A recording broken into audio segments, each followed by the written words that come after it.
بسم اللہ الرحمن الرحیم۔ دوستو، آج میں آپ کو ایک ایسی ریاست کا قصہ سناؤں گا جس ریاست کا بہت ہی عجیب اور نرالا دستور تھا۔ دستور کیا تھا کہ اس ریاست کا بادشاہ محض 1 سال کے لیے منتخب ہوتا تھا اور اس ریاست کے لوگ ہر سال اپنا نیا بادشاہ چنتے تھے، لیکن جس بادشاہ کو وہ بادشاہ سے ہٹاتے تھے اسے وہ اس ریاست سے دور ایک جزیرے پر، ایک ویران سنسان اور بیابان جزیرے پر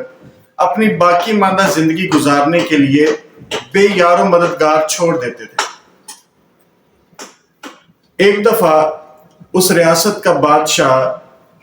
وقت ختم ہونے سے پہلے ہی وفات پا گیا۔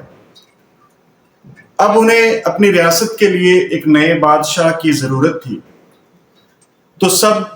لوگ ایک جگہ پر جمع تھے اور سوچ رہے تھے کہ کس کو بادشاہ بنایا جائے۔ اب ایسے حالات میں اور اتنے خطرناک قانون میں کوئی بادشاہ بننے کو بھی تیار نہیں ہوتا تھا۔ تو عین موقع پر اس جگہ سے ایک اجنبی نوجوان کا گزر ہوا۔ ان لوگوں نے اس نوجوان کو پکڑا اور اسے زبردستی اپنی ریاست کا بادشاہ بنا دیا اور اسے ریاست کے سارے قوانین بتا دیے گئے۔ جب اس نے یہ سنا کہ 1 سال بعد اس بادشاہ کو اس ویران جزیرے میں پہنچا دیا جائے گا اور یہ اپنی باقی زندگی وہاں پر گزارے گا،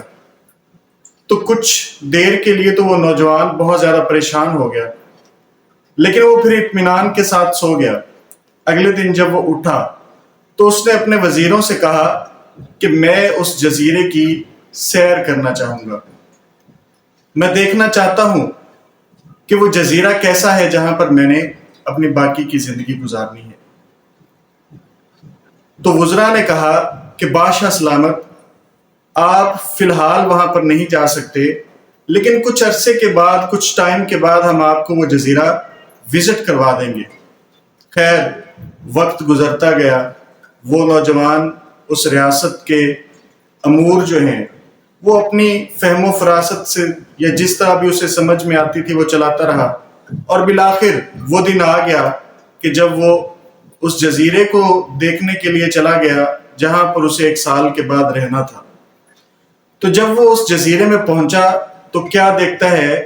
کہ وہ جزیرہ جو ہے وہ گھنے درختوں، جس میں خاردار جھاڑیاں اور اس طرح کی جڑی بوٹیاں ہیں، ان پر مشتمل ہے۔ وہ اس گھنے حصے سے جب آگے گزرتا ہے تو وہاں پر وہ ایریا یا وہ جگہ اسے نظر آتی ہے جہاں پر یہ لوگ اس بادشاہ کو چھوڑتے تھے۔ تو وہاں پر اس نے کچھ گلی سڑی ہڈیاں دیکھیں جو یقیناً اس سے پہلے بادشاہوں کی تھی۔ جزیرے کی سیر کرنے کے بعد وہ بادشاہ واپس آیا، وہ نوجوان اپنی ریاست میں واپس آیا اور اس نے حکم دیا کہ اس جزیرے کا یہ جو گھنے جنگلوں والا حصہ ہے جس میں خاردار جھاڑیاں ہیں یا اس طرح کے کانٹے دار درخت ہیں، اس کو صاف کر دیا جائے اور وہاں پر خوشبودار پھول لگائے جائیں۔ بادشاہ کے حکم پر عمل درآمد شروع ہو گیا اور مزدوروں نے کچھ ہی دنوں میں وہاں سے وہ خاردار درخت اور جھاڑیاں جو تھیں وہ ہٹا دی اور اس کو پھولوں کے ساتھ آراستہ کر دیا۔ پھر بادشاہ نے آہستہ آہستہ اس جگہ کے اوپر اپنی آسائش اور جو زندگی اس نے گزارنی تھی اس کے لیے سہولیات جو تھی ان کی دستیابی وہاں پر ممکن بنائی۔ وقت گزرتا گیا اور اس نوجوان کو اس ریاست میں 1 سال ختم ہونے کو آیا تو لوگوں نے دیکھا کہ وہ نوجوان بالکل بھی پریشان نہیں تھا، جیسے اس سے پہلے بادشاہ جب اپنا ٹائم پیریڈ مکمل ہونے پر بہت زیادہ پریشان ہو جایا کرتے تھے، کیونکہ انہیں اپنی باقی کی جو زندگی تھی وہ اس بیابان جزیرے میں گزارنا ہوتا جہاں پر یقیناً انہیں جانور وغیرہ کھا جاتے تھے۔ لیکن ان سب کے برعکس نوجوان بہت زیادہ مطمئن تھا۔ تو ایک وزیر نے اس بادشاہ سے سوال کیا کہ اے نوجوان بادشاہ، ہم نے تمہیں زبردستی ایک ایسی ریاست کا بادشاہ بنایا جہاں پر تو 1 سال کے لیے بادشاہ رہا، اور 1 سال کے بعد تمہیں پتا تھا کہ ایک بیابان جزیرے پر تمہیں بھیج دیا جائے گا، اور وہاں پر خونخوار درندے، جانور اور پرندے کچھ ہی عرصے میں تمہیں نوچ ڈالتے، لیکن اس سب کے باوجود آپ بہت زیادہ مطمئن ہیں۔ آپ سے پہلے بادشاہ اتنے زیادہ مطمئن نہیں ہوا کرتے تھے، وہ بہت زیادہ پریشان ہوا کرتے تھے۔ تو اس پر نوجوان نے اس وزیر کو جواب دیا کہ دیکھو، ان بادشاہوں نے،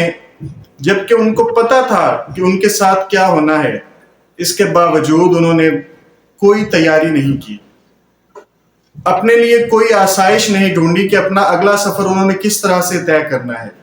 اور انہوں نے خود کو حالات کے رحم و کرم پر چھوڑ دیا۔ جبکہ میں نے جب یہ دیکھا کہ مجھے 1 سال کے بعد یہاں پر بھیجا جائے گا، تو میں نے اس جگہ کو ایک ویران بیابان سنسان جنگل سے ایک بہت زیادہ خوبصورت باغ میں تبدیل کر دیا ہے، اور میرے رہنے کے لیے وہاں پر وہ تمام سہولتیں اور آسائشیں موجود ہیں جن کی مجھے ضرورت ہوگی، اس لیے میں بہت زیادہ مطمئن ہوں اور میں پریشان نہیں ہوں۔ تو یہ جواب سن کر وہ وزیر بہت زیادہ حیران ہوا۔ دوستو، یہ کہانی سنانے کا مقصد کیا ہے؟ مقصد یہ ہے کہ ہم بھی زندگی تو گزار رہے ہیں جیسی تیسی، کچھ لوگ بہت اچھی گزار رہے ہیں، وہ بالکل انہی اصول و ضوابط پر عمل کر رہے ہیں جیسا کہ قرآن و حدیث میں یا ہمارے پیارے نبی حضرت محمد صلی اللہ علیہ وآلہ وسلم نے اپنی تعلیمات میں بتایا کہ آخرت کے لیے آپ کو دنیا میں رہ کر کیا کرنا ہے۔ کچھ لوگ اس پر عمل پیرا ہوئے اور وہ دنیا میں بھی مطمئن تھے اور آخرت میں بھی یقیناً کامیاب ہوں گے، لیکن زیادہ تعداد ایسے لوگوں کی ہے جنہیں اپنے آنے والی زندگی کی کوئی فکر نہیں ہے۔ انہیں نہیں پتا کہ ان کے ساتھ کیا ہوگا۔ حقیقتاً ان کو پتا ہے کہ ان کے ساتھ کیا ہوگا، کیونکہ بحیثیت مسلمان آخرت کے دن پر ہمارا یقین کامل ہے۔ ہمیں پتا ہے کہ ہم نے مرنا ہے اور اس کے بعد حشر کا میدان سجنا ہے، وہاں پر ہمارے اعمال کا حساب کتاب ہونا ہے، اور جن کے ہاتھوں میں دائیں ہاتھ میں اعمال نامے ہوں گے ان کے لیے جنت ہے، وہاں پر سہولتیں ہیں، باغات ہیں، قرآن مجید میں بھی اس کا ذکر ہے، اور جن کے بائیں ہاتھ میں نامہ اعمال ہوں گے ان کا ٹھکانہ دوزخ ہے۔ یہ ہم سب جانتے ہیں، لیکن اس سب کے باوجود ہم میں سے کوئی بھی اس طرح سے تیاری نہیں کر رہا جس طرح کی ہمیں تعلیمات دی گئی ہیں یا ہمیں بتایا گیا ہے۔ تو ہمیں پتا ہے کہ یہ زندگی گزارنے کے بعد اگلا سفر کٹھن بھی ہو سکتا ہے، لیکن ہم اس کے لیے بالکل بھی فکر مند نہیں ہیں۔ ہماری ساری فکر اور ہماری ساری کوشش اس دنیا کو حاصل کرنے کے لیے لگی ہوئی ہے، جبکہ یہ دنیا فانی ہے، اس نے ختم ہو جانا ہے، اس نے ہمیشہ نہیں رہنا، اور ہمیشہ رہنے والی زندگی کے لیے ہمارے پاس کوئی تیاری ہی نہیں ہے، ہمارا کوئی لائحہ عمل ہی نہیں ہے۔ تو دوستو، ہمیں پتا ہے کہ ہم نے مرنا ہے، تو براہ کرم اپنی اس زندگی کی تیاری کریں جو ہمیشہ رہنی ہے، جو کبھی بھی ختم نہیں ہونی۔ اگر ہم اس طرح سے اپنی زندگی اس دنیا میں گزاریں گے، ان تعلیمات پر عمل کریں گے جن کا ہمارے نبی اکرم صلی اللہ علیہ وآلہ وسلم نے ہمیں بتایا، جس کا ذکر آخری کتاب قرآن مجید میں موجود ہے، اگر ہم ان پر عمل کریں گے تو یقیناً ہمارے لیے یہ دنیا بھی آسان ہو جائے گی اور ہماری آخرت بھی بہت زیادہ آسان ہو جائے گی، جہاں پر ہم نے ہمیشہ کے لیے رہنا ہے۔ تو میں امید کرتا ہوں کہ آپ کو آج کی یہ کہانی، ایک چھوٹی سی کہانی جس میں ایک سبق چھپا ہوا تھا، وہ پسند آئی ہوگی اور آپ اس پر عمل بھی کریں گے۔ اپنی رائے کا اظہار کمنٹ سیکشن میں ضرور کریے۔ اگلی ویڈیو میں آپ سے ملاقات ہوگی، تب تک کے لیے اللہ حافظ۔